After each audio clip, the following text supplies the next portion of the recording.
just a word of introduction, although I'm sure everybody knows Yacov very well. I will still take this opportunity to say a few words. And I would like to mention that Yacov is a graduate of the Technion in Israel as a civil engineer, and he worked as a civil engineer for 20 plus years. And since 1989, he's been a professional philatelist, and he's the expert, the only expert working in Israel. And his presentation will be about rare and unusual text items from 1948 to 1949. And if there's time left, he has a bonus for us about the Dor Ivri forgeries. So I'll hand over to Yacov, and I hope you can all see him. Hello, good afternoon, and good evening. As Yoram said, well, first of all, I must thank Yoram for making and helping me with this presentation. And really, many thanks, Yoram. As Yoram said, I will start with unusual and rare taxations of 1948-49. And I chose this theme because I think that it is fascinating. Collecting text covers, I think, is philately and postal history in their best. Not only is it colorful than most other specialities, but it also needs knowledge of rates and routes, special markings, and also the reasons for use of the postage dues. Not everything that postage dues were used for is for insufficient franking. There are many other usages, and we will later see part of them. So I will start with the 16th of May, 1948, which is the first day of it's the first business day of the young Israel, which was declared on the 14th of May as a state. So what does a postal employee that works at the back office and has to tax items, what option does he do? What options does he have? He has no postage dues because the first issue of Israel was issued on the 16th of May, but the postage dues were only issued 2 weeks later on the 28th of May. By the way, the reason for not issuing the postage dues is not printing, the difficulty in printing as people think, but it is the difficulty of perforations. As of 19th May, 4 days after the issue of the Dor Ivri, only 60% of the issue were perforated. 40% were still imperforated in the printing shop. That is why they didn't print anymore. The printing was very efficient. They started printing the Dor Ivri on the 4th of May. The first sheet of Dor Ivri that was printed was a 5 mil green, and they finished on the 12th of May, the number 9.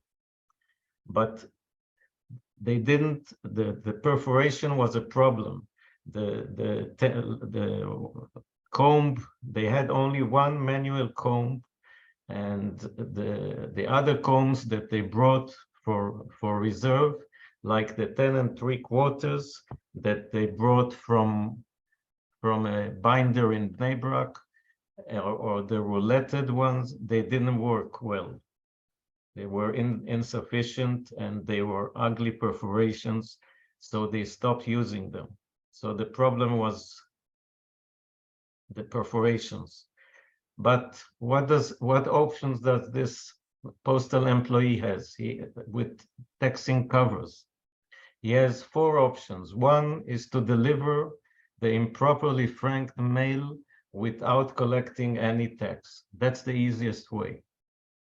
The second was to add by hand the amount of tax to be collected. And we will never know. There are covers with written amount of taxes that should be collected, but we can never know if they were really collected or not. The third option was to use the Minhelet Ha'am stamps, the interim of 48 stamps, which were JNF labels overprinted with Dor, which were not yet demonetized. They were demonetized only a week later on the 22nd of May. This is the cover from Pardes Chana to a kibbutz, a small kibbutz. It's called Beit HaShita. The cover was franked with a demonetized Minhelet Ha'am stamp, which is encircled, and it's not postmarked. According to the regulations, the postmark is to the left of the stamp. And it has a mark in Hebrew on the bottom to collect 20 mils. Now, we don't know if the postmaster in the small settlement of Beit HaShita, which was a kibbutz, collected it or not. By the way, speaking of Beit HaShita, like many other small settlements which were part of the 80 settlements who had postal offices in Jewish Palestine, was a small kibbutz on the road in the Jezreel Valley, on the road from Afula to Beit Shan. Population was 300 people, but there was war. The men, most of the men were mobilized, as well as part of the women. I'm telling you just for some historical info. Now, the post office in these small settlements was what the British called Postal Agency Type C, which was open 2 hours daily from 10 a.m. to noon. Now, you don't expect to see the post office in those small settlements with 2 staircases leading to a large entry door and with a large clock on the 2nd floor facing the street. No, the post office opened at 10 a.m. was a window that was opened in the hut of the secretariat, or in many cases, and this was the case at Beit HaShita, the post office was a small window opened in the small private hut of the postmaster, either his bedroom or his small living room. And he fixed the shelf and he put the file with the stamps, and here you have the Beit HaShita post office open. Now, the volume of mail was so small that during the Minhelet Ha'am period of 2 weeks, we don't know even of one registered letter from Kibbutz Beit HaShita. Even the non-registered mail is very scarce. Now, going back to the posted use or text covers. The third option was to use the Minhelet Ha'am stamps as posted use. This was permitted until the 22nd when they were demonetized. And here we see a cover mailed in Tel Aviv on the 21st of May with the 10 mil mandate stamp, which is demonetized. And it's taxed with 2 Minhelet Ha'am stamps tied to the cover by the large Tel Aviv T. This was done on the 21st, and the stamps and these stamps were still valid, as I said, until the 22nd. The fourth option was to use Dor Ivri stamps as posted use. Here we have a postcard, franked 7 mil mandate stamp it's going from Ramat HaShavim to Ramat Gan. And the stamp is postmarked on the 25th of May. It was demonetized 9 days before, so it has a mark on the base to pay double the deficiency, 14 mils. This was done by an exceptional combination of Dor Ivri stamps, 3 times 3 mil and a 5 mil, making up the 14 mil rate. It's a very rare combination, which I know of only 2, which I've seen. So this is one of the options which was used. About 50% of the covers are text with Dor Ivri stamps used as posted use. Here is a wrapper from the interim period. It's franked with 3 mil interim period stamp, tied by the Tel Aviv interim postmark. But it says to pay 6 mils. There's a cachet, and that is because it was overweight.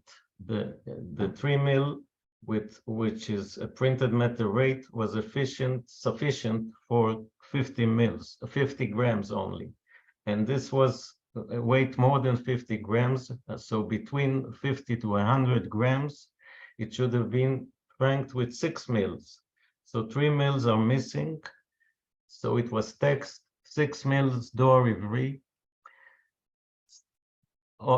It's going to a kibbutz Haogen by Kfar Saba, and the 3 mil stamps, Dor Ivri stamps, are tied by the reintroduced Palestine postmark on the 26th of May.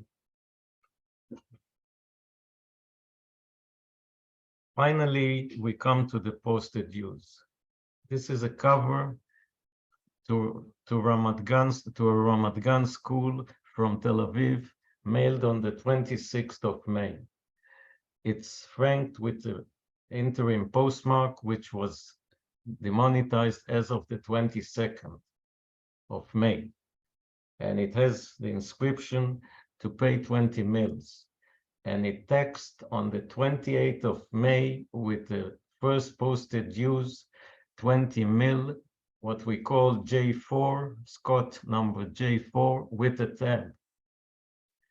This is the first day known, or the earliest day known, of the usage of the posted use in Tel Aviv. In the whole of Palestine, excuse me. 3 covers are known, one in Tel Aviv, one in Ramat Gan, and one in Herzliya, both with the usage of the 28th of May. The official first day of the posted use was planned for the 1st of June. And that is true for Haifa and Tiberias and all the northern section of Israel. But in the center of Israel, the postmasters used the stamps as they received it, and they received them by the 20th May. They used them already on the 20th of May. So we have 3 covers from the 20th of May, which is known as the first recorded day of posted use in Palestine, in Israel. I'm sure there are more covers to exist. And if you look at your collections, or you look at stamp boxes, and you don't appreciate any cover, just look on the date. If it's 20th of May, just grab it.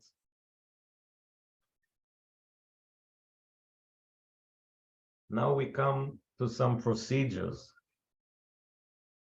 This is a procedure which is called compulsory registration.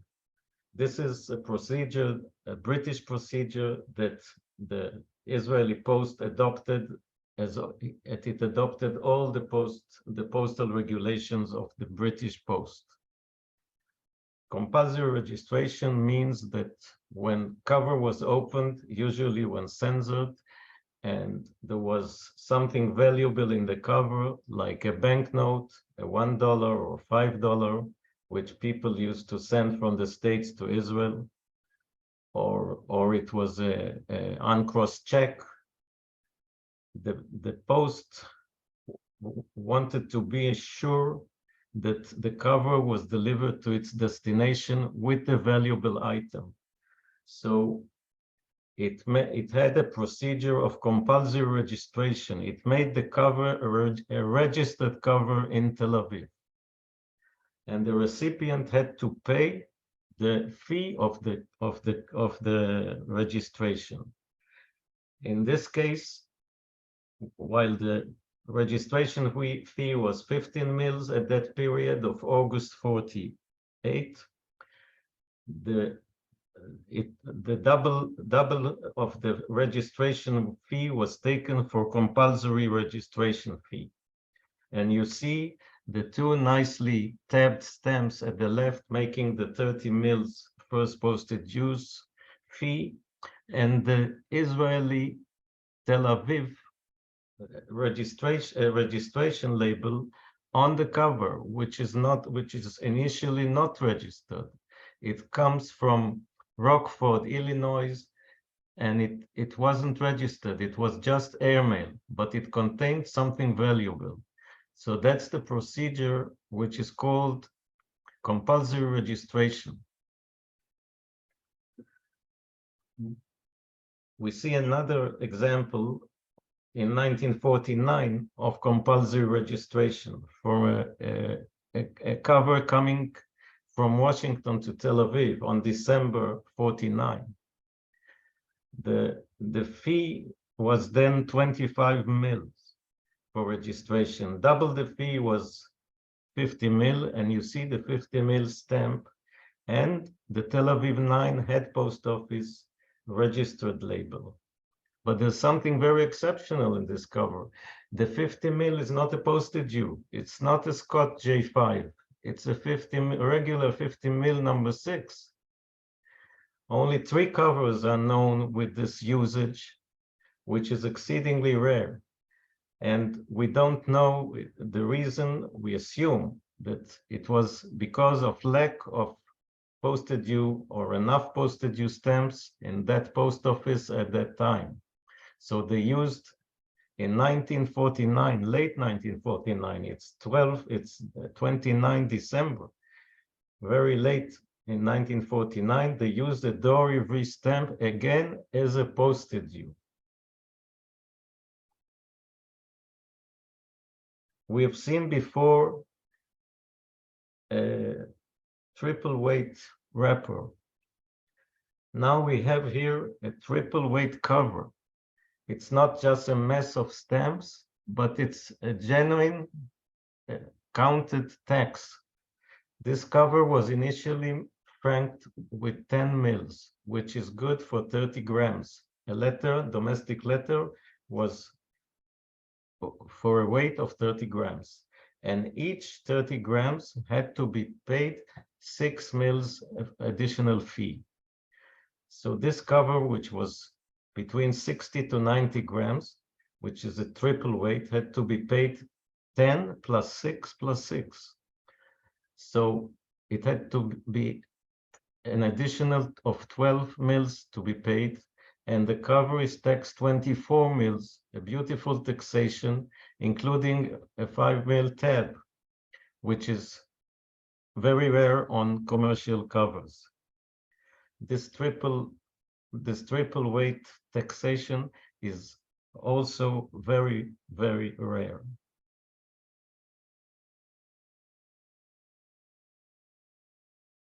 This is one of the nicest stories. New Year greeting cards were considered printed matter and could be sent at the lower rate of printed matter, which was 3 mil at the beginning, and after the 1st of October, it was 5 mils. And this is a card with its cover going from Tel Aviv to Bat Yam on the 31st of October, 1948. It's franked with 3 mils first festivals. But the rate went up on 1st of October. This is 31st of October. the rate went up on 1st of October to 5 mils. So the cover had to be taxed. So what options did the worker or the employee have? He could tax it either 3 mils or 5 mils, because he didn't have a 4 mil stamp, and there was no combination of 4 mil stamps in the Israeli post or in the Israeli posted use. So he chose to be a good postman, and it only taxed it 3 mils, and this is the lowest possible taxation of any Israeli cover, any Israeli item, because it taxed the single lowest rate, lowest value of posted dues. Again, no combination of 4 mil stamps. Another procedure was the return delivery. Return delivery was done when it was marked on the cover that return delivery is guaranteed, either in a hand stamp or printed, and the return delivery fee was equal to the postage paid on the initial dispatch. That is up to 7 mils. Any item above 7 mils, there was no return delivery fee. It was returned without any charge if it was franked above 7 mils. Up to 7 mils, you had to pay a charge equal to the initial fee. This cover contained X-rays. X-rays were considered as printed matter, could be sent at a lower rate. This is a cover sent from a medical firm in Tel Aviv to an MD in Kfar Warburg, which is to the south by Gedera.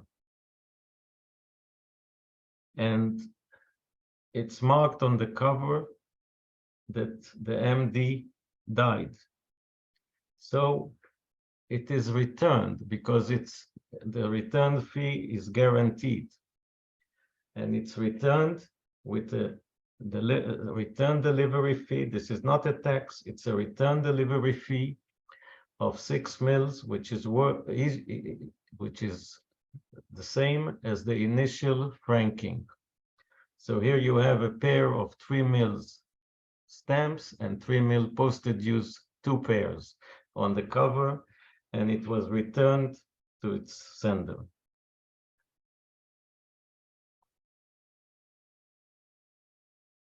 What you see here is the largest amount of posted dues, or the first posted dues on any item.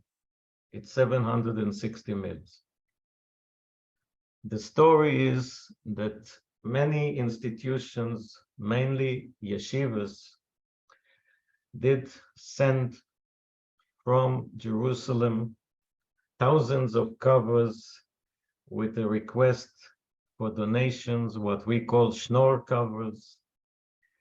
And they sent them, of course, abroad, mainly to the States, and each was franked the foreign printed matter rate 10 mils.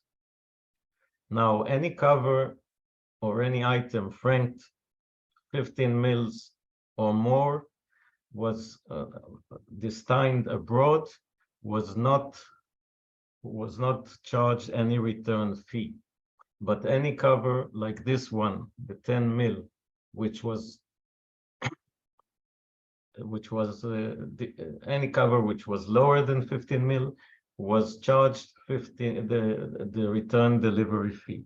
The return delivery fee, again, is the same as the mailing fee, the dispatch fee. Now, when the post office in Jerusalem noticed that it had sometimes hundreds of covers returning to the same institute or yeshiva, it made a pile and and only put the whole text of the whole pile on the top cover, what we call the top of the pile. And this is a cover, the top of the pile of cover of 76 identical items, going back to the yeshiva, to the Vada Klali of Knesset Israel, and it tax and 76 covers. Instead of taxing each cover with the 10 mil stamp, they made it much more efficient, and the taxation was 760 mil on the top of the top cover. Top covers, such top covers are again very rare, and they fetch a lot of money in auctions.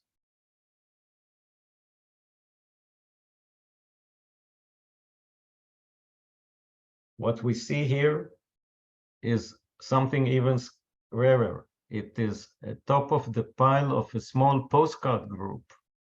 Domestic postcard rate was 5 mils. This is a postcard sent by a bank. It's printed meta rate because the message was printed on the back. And they could use the printed meta rate, and they have the hand stamp that return guarantee, return fee is guaranteed.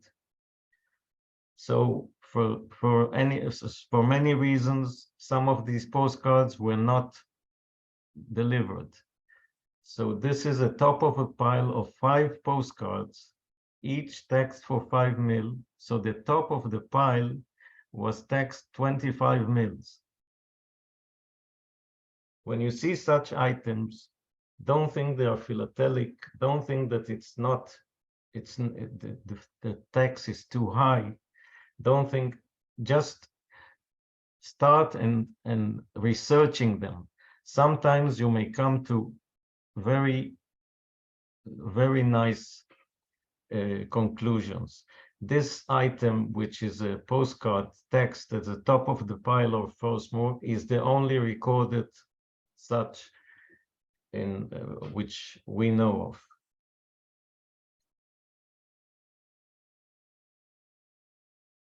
Another interesting and very seldom seen is a mixed franking of the first posted use and the second posted use. The second posted use, with the numerals as we call them, were issued on the 18th of December 49, about 1.5 years after the first posted use. This is a cover coming from South Africa, and it's marked T21 centime. T21 centime means French centime of gold. The UPU, which was established in the International Postal Union, Universal Postal Union, which was established in 1876, fixed a system which will be helpful for all countries to calculate the amount of tax of mail between countries by using the French golden franc, which had 100 golden centimes. And you had to put a cachet on the outgoing mail if it was underfranked, and you had to mention how many centime of gold it should be taxed. And there were conversion tables of French franc golden francs to the local currency. And this was calculated, the 21 centime were calculated at the post to 25 mils or prutot, and were taxed with 5 mil of the first posted due and 20 prutot of the second posted due. We know of only we know of less than 10 commercial covers with this type of mixed franking. Another example is of a domestic mail. This domestic mail is unfranked, and it has the cachet of taxing it for 30 mils, which was double the deficiency. Again, this was done on 20th December, 3 days after the second posted dues were released. This was done with the first posted due of 10 prutot and the second posted due of 20 prutot. Very seldom seen covers.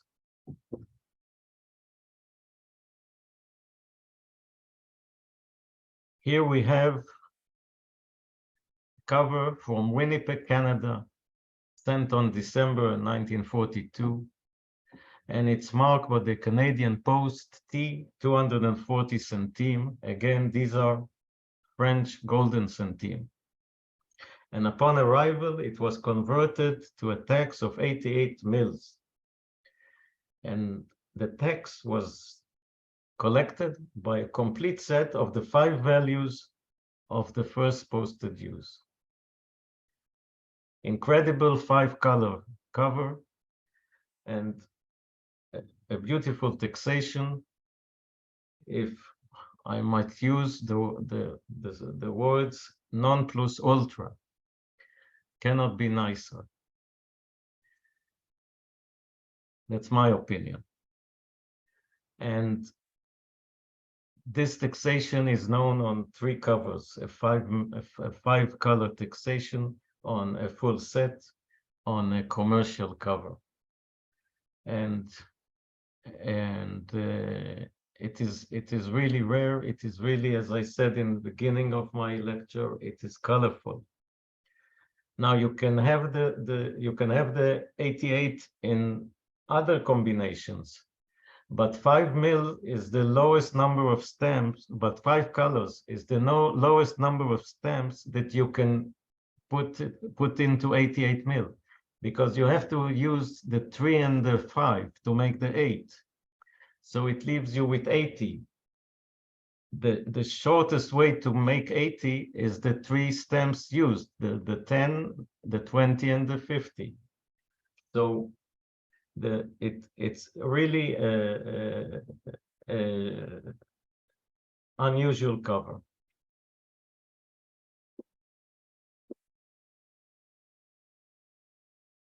We have a cover franked with the Jerusalem local, which was issued in May 48, while Jerusalem was in siege, and it's the date is 24 August 1948. It's taxed 20 mils, as if double the deficiency. I show it because it has 2 important facts. First of all, it's very seldom seen taxation of 20 mil making in this way, of 6 stamps, the 5 times 3 mil and the 5 mil, making up a very nice, very colorful 20 mil.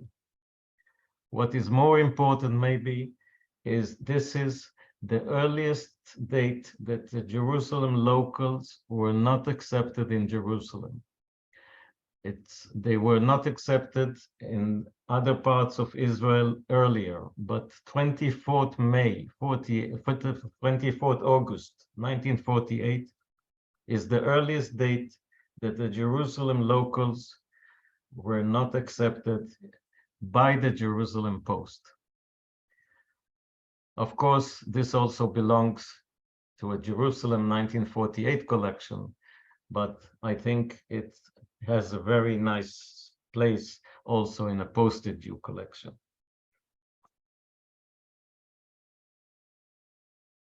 And to finish this section, I just show a very nice text cover, again from South Africa. This time it has a T 3.60, which means 3 francs and 60 centime gold. But the employee at the Israeli Post was quite lazy, and he says, okay, if it's taxed 3.60, let's convert it to 360 mils, which was not the rate at any place. And He text the cover for with 360 mils, and it was collected in Tel Aviv on December 1948 using 7 times 50 mil, which is very seldom found on covers, and one time 10 mil. A very nice text cover from South Africa. Well, this is the first part of the lecture, which was on the unusual text items. If there are any questions, I will gladly answer them.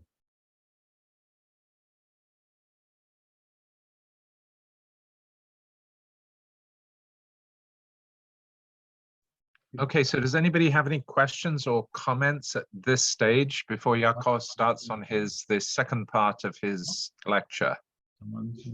If anybody has any questions or comments, if you unmute yourself and then I forgot. I'm sorry, but I forgot. What is that HPO registry? I forgot what HPO means. HPO is head post office. All right, thank you. Yacov, one question. You had a one with mixed postage dues where there was a 5 mils and then I think 20 pruta. Yes. So were mils and pruta considered equivalent with one another? Like, would that be the same as 25 pruta or 25 mils, or was that just I was just trying to figure out how they could mix the two types of denomination? They're the same. In November 48, the mills were converted. They were named pruta, and instead of 1,000 mills in 1 pound, it was 1,000 pruta in 1 pound. Okay, thank you. The currency changed only on the 1st of January 1960 to the agorot, when the 100 agorot became 1 pound. Okay, thank you. Yacov? Yeah. On one of the covers, on the top of the pile covers, you show the letter that went into the United States with a 10 mil stamp. Yeah. And over there it was crossed and not accepted by the Americans. Was it shown in the text by any way, or they ignored it, only paid the return this one? The Americans returned it. Yes, they returned it, but Yes. they wrote to collect something from it. They didn't write to collect anything. Printed matter was returned without any collection of taxes. Okay, so it said collect something, they didn't mention anything, they didn't text it. Okay, thank you.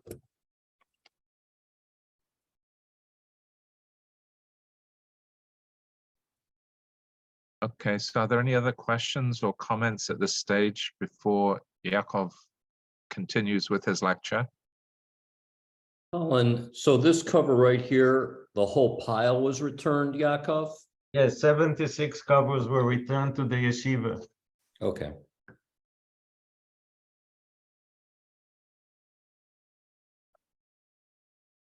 Okay, so Yoram, Yacov, if you guys want to continue, I don't know if it's the same screen or a different screen, but I'm going to mute myself, and if everybody else could mute themselves, and then we'll hand everything back to the two of you. You're on. Okay, can I start, Colin? Let me unmute. Absolutely, go ahead. Thanks. So what I wanted to show is how can a collector detect the most popular forgeries of Dor Ivri.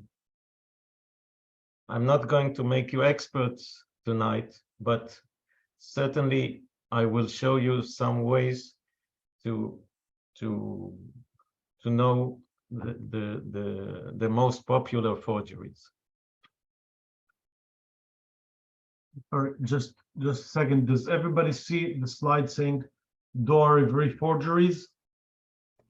No, we no, still we see still have, the text we still have symbol. the old one. right? Okay, so I'm not sure how I should do it. Okay, I need to start sharing screen again, sorry. Okay, we have it now. You have it now, and we start. So first of all, why is it important doing expertising, to do expertising for your better items? This is a very nice tablock of the Israel trim mill, the first issue. It's perforated 10 by 10. It's one of the scarcest stamps of Israel. And this tablock was auctioned twice in the US, and an Israeli prominent dealer bought it. I'm speaking about 10 years ago, and he comes to me and asks for a certificate. And what comes out of this, by the way, it was exhibited in two the FIP international shows that for collections that received large gold. And what comes out is that this piece is made out of 5 pieces. 2 vertical pairs of the stamps, 2 tabs, and the margin. All reattached and reperforated all over, and then strengthened with gum smearing on the back and on the front along the perforations. And this made it out look a very nice piece. It was expertly done, but as I say, it's a complete bogus item. So we have to be careful, in my opinion, on the stamps that we buy, if we are sure that we buy from stamps that are worth, in my opinion, from $8,000 or $1,000. We have to issue certificates with known experts. By the way, I do it for my personal French collection. I have a personal French classic collection, and all better items have certificates of 1 or 2 of the very known French experts. Even sometimes, or many times, I'm sure that I've bought a very fine and genuine item. The most popular forgery is the double perforation. It's easy to do, and it's not so expensive. And what we see here on the left, we see a play block of the 10 mils. It doesn't matter, it's a very rare play block, but that's not the point here. It's double perforated. And on the right, we see a tab block of the 15 mil, and it's also double perforated. Now, the item on the left is genuine,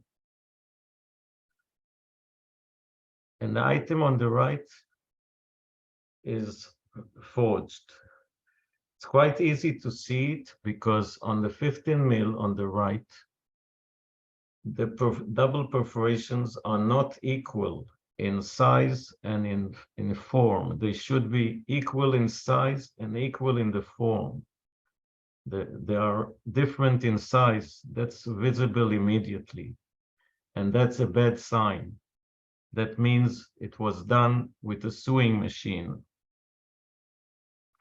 On the right, it's done by the same comb. They are a real similar, exactly similar in the size and in the form.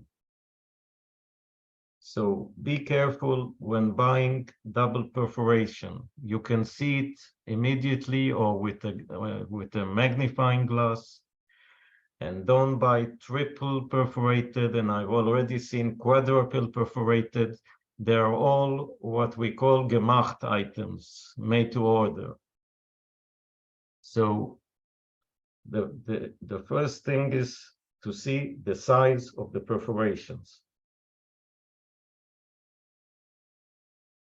The second popular, and it's very popular, is the forgery of the number 9. I see it all over. I think from statistic that I've made 70% of the items sold during the past years are complete forgeries.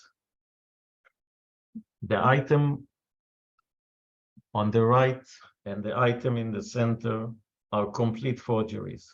They're new printings of the number 9. And the item on the left is a genuine item. How can we notice it? Quite easily. We see the Arabic A in the center of the Arabic. Can you show it, Yoram? We see the Arabic A in the center. On the left stamp, which is genuine, it is delicately and nicely curved. On the right, it is blunt. It is crude and blunt. And the two items, the one in the center and the one on the right, are complete forgeries when you can notice it even without a magnifying glass, or certainly with a glass. You can see in the center of the Arabic, the letter R, the letter A, excuse me, is blunt and crude. This is a complete forgery. And even I can tell you today that I've looked yesterday at the Schlegel auction in Berlin, the noted German expert. But he has a set of 7 to 9. But all the 3 are forged. And it is this popular forgery that it looks nice, the color is not bad, but it's forged, complete forgery. So beware of this. It's easily detectable, and all these items, it cannot be disputed. These are forgeries. The items on the right, only the item at the left is a genuine item. I've seen this come on the market. It's from time to time now. It's a very old forgery from the 50s. This is a first day cover where the postmarks are forged and the stamps are forged, complete forgeries. Beware of this first day cover. I have not seen one with tabs, but it's offered at a quite cheap price, and it can appeal to many collectors. Beware, the cover is genuine. It's the Israeli Post cover, but the postmarks and the stamps are complete forgeries.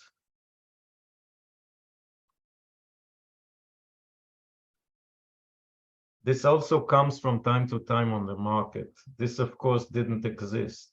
The number 7 and number 8, the 250 and 500 mils in blocks of 4 in Tetbesh arrangement, and the number 9, the 1000 mils in a block of 4. These, of course, didn't exist, and beware of these forgeries. They look nice, they are gummed, they can be offered as unmounted mint, etc. They are not worth it.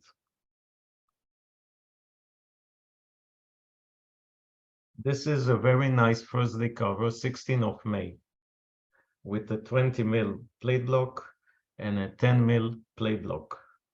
Private Thursday cover made by a philatelist and looks okay. It's a reintroduced mandate postmark, and the 16th of May is visible. But there's one problem here.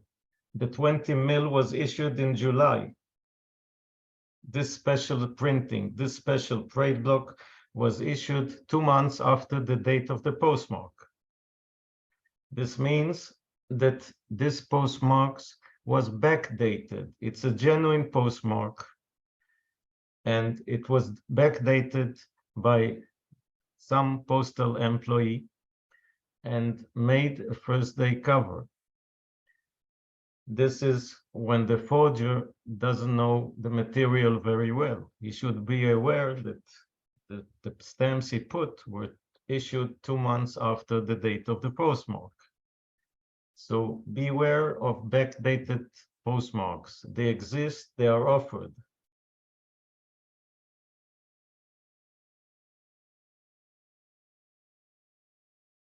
The first festivals was issued on 26 September 1948. For some reason, they used the forged postmark of their first day. They had a forged postmark for first day. They used them on several first posted used covers with tabs. This postmark dated 26th September 1948 is a forged Tel Aviv postmark. They made everything, the forger tried to do everything possible to make it look genuine. He put a registry label and an express label and a JNF label and a Kofar Shuv label. But the J125, the Scott J125, have a genuine postmark, the forged postmark, and the cover is useless. Beware of such covers. The 26th of September is a popular forgery on covers. Now I finished showing some of the very popular Dor Ivri covers. I want to show something very general. This cover from Binyamina to Tel Aviv, a registered cover, 15 April 48, Palestine stamps, everything is okay, cover is genuine. It comes through the SIG fund in Binyamina to the Central Bureau in Tel Aviv. And it's a genuine cover. What's important about this cover, that it is the earliest known cover to me and in my archive in Palestine of a ball pen. The address is written in ball pen. In this period, every address is written, if not in pencil, then in ink, regular ink. And this is ball pen. Now, why is it important? It is important because philatelists and dealers take unaddressed covers, franked but unaddressed, made to order, souvenir, postmark, etc. And they add the covers, the addresses on the cover and the return address on the back and make them commercial covers. So we have, the story goes on like this. The first trial to sell to the public the ball pen was in October 1945 by Macy's. They sold in one afternoon 5,000 pens for the price of $12.50 each in 1945, which is about $220 today. And it wasn't good, it was leaking. So they had to have more trials until they succeeded. And from the end of 1946, they started selling, and then all over the world, the ball pen. So I assume covers earlier than 15 April 48 in Palestine exist because tourists came here and the British were here. So somebody had a ball pen. But any cover, it doesn't mean only in Palestine, elsewhere too. Any cover which is written in ball pen, let's say with the 1945 issue, even in the 1946 issue, should be disqualified as a commercial cover because the ball pen didn't exist then. Certainly not in the early 40s and the 30s. So this is just a general remark for all of you, for those who collect covers, to pay attention to the dates, and if they buy commercial covers from before 1946, they should check them for the ball pen or the ink. Until 1949, until 1945, all covers are written in ink or pencil, of course. Thank you very much.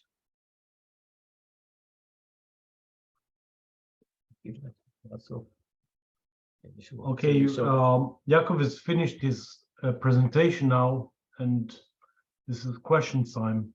Okay, we have the first question is, Yacov, how do you tell that the manuscript is a ball pen as opposed to an ink pen?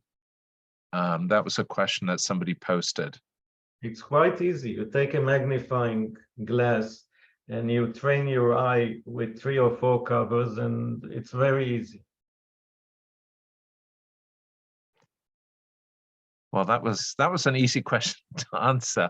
No, but you see the ink usually doesn't have, and it's smooth and it's complete, and the surface is full of ink usually, while in the ball pens you have skips and sometimes jumps, and it's not full 100% full.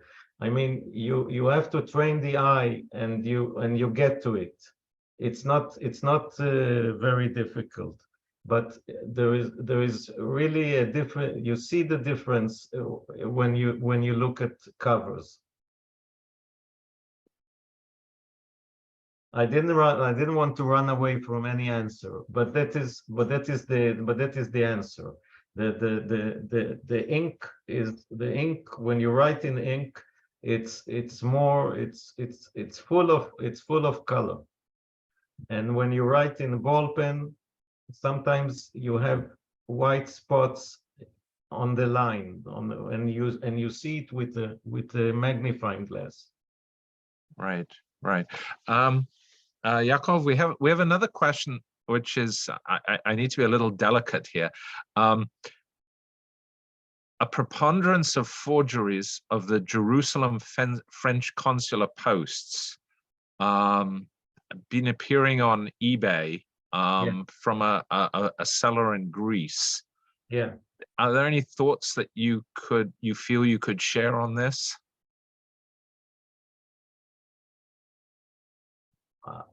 I've seen the forgeries. They come in quantities on the market. Sometimes even they sell for a lot of money. But what do you mean? Which thoughts you want me to? Well, whatever you feel comfortable saying about buying stamps on eBay, buying expensive stamps on eBay. As I say, I mean, you have a lot of experience. I'm sure you have some thoughts. Not on this especially. I have, as I said, I think that every collector which is not, at least if he's not 100% familiar with the stamp that he bought, should have a certificate of a certified expert, because the forgeries are almost endless, and the forgers are quite clever. There are forgeries of gum, new gum. There are forgeries of perforations. There are amendments to stamps. There are added perforations. There are reattached tabs to stamps which they didn't belong before there, and reperforated again. there are endless combinations almost, and there are stamps, by the way, many stamps of the Dor Ivri varieties, like imperf between, are made from imperforated stamps. They take a block of 4 of imperforated stamps and they perforate it in the center, because the imperf between varieties are more expensive than the imperforated stamps. So you have a genuine stamp, and it's quite difficult, even for an expert sometimes, to realize that the perforation was done later. So in my opinion, and I know it from the practice of many collectors abroad in France and in Germany and in England, when you buy an expensive stamp, you make a certificate, and the certificate should be with a known either a known group or a known expert, etc. Because these forgeries that you mentioned, they come from time to time on many issues. Let's say 10 years ago, suddenly appeared on the market large quantities of the Litzmannstadt camp, of the Litzmannstadt ghetto stamps and Litzmannstadt sheetlets and Litzmannstadt essays and proofs, which didn't exist even. And again, if you don't do it with a known Czech or Polish expert, you can throw your money to the waste. Right. Yacov, there's one other question which isn't specifically following from your talk, but perhaps you could share some of your experience. During the transition period from kind of the British administration to the independent Israel, did they continue to use up the old supplies of British labels, registration labels, express mail labels? How did this transition happen? Did the British stuff get used up? Did they basically discard the British stuff? How did this transition actually take place?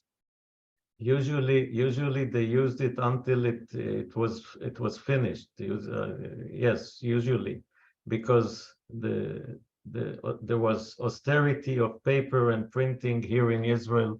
The conditions were, remember, there were very bad conditions during the 3 or 4 first years, and they used even the mailers between the postmaster. They used even until the 54 or 55. I've seen these mailers, Palestine mailers, and they used every material that they could, except of course the postmarks, that they had to have them Israeli postmarks, and of course in the big cities the British, the Palestine supply exhausted much quicker, and they had Israeli registry labels, etc. Much quicker already in 1949. But you can find small localities which in 1950 are using British labels, or of course they used the mute labels until they were exhausted. So and they used also all the British stationaries, etc. They used them. Right. So this was a real long time transition period, if you refer to this. Right.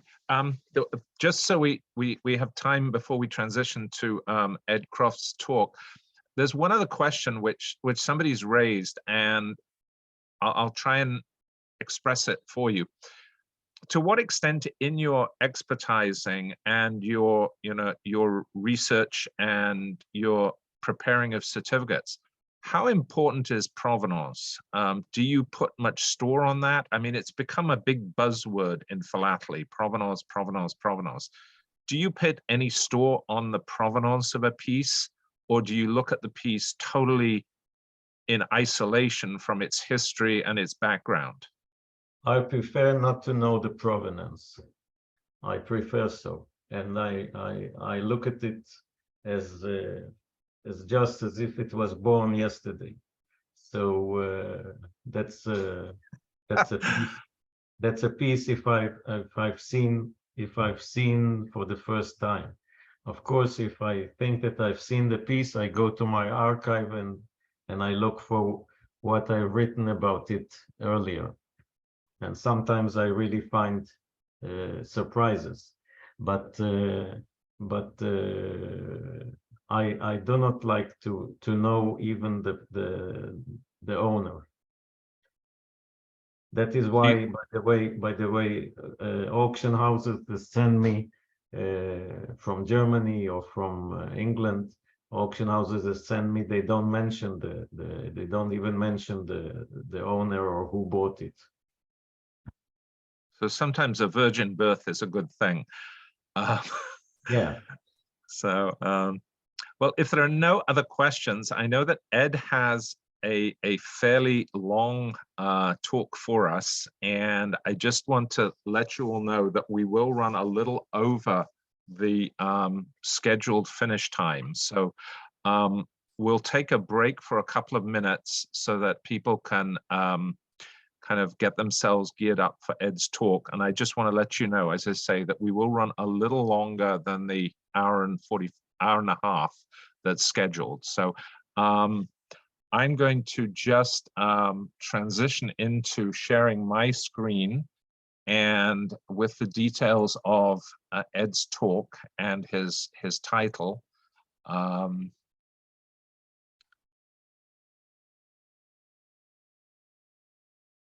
Ed is going to be speaking to us all on a primer for understanding Israel postal rates from 48 to 53. And I think this is a good follow-on to Yaakov's talk. And I think we should all express our thanks to Yacov for sharing both his knowledge of the text mail, but I think more interestingly for all of us, the background to the Dor Ivri forgeries. And Yacov, I'd like to let you know that in the chat, there were many, many comments thanking you and expressing appreciation for you sharing your knowledge with all of us.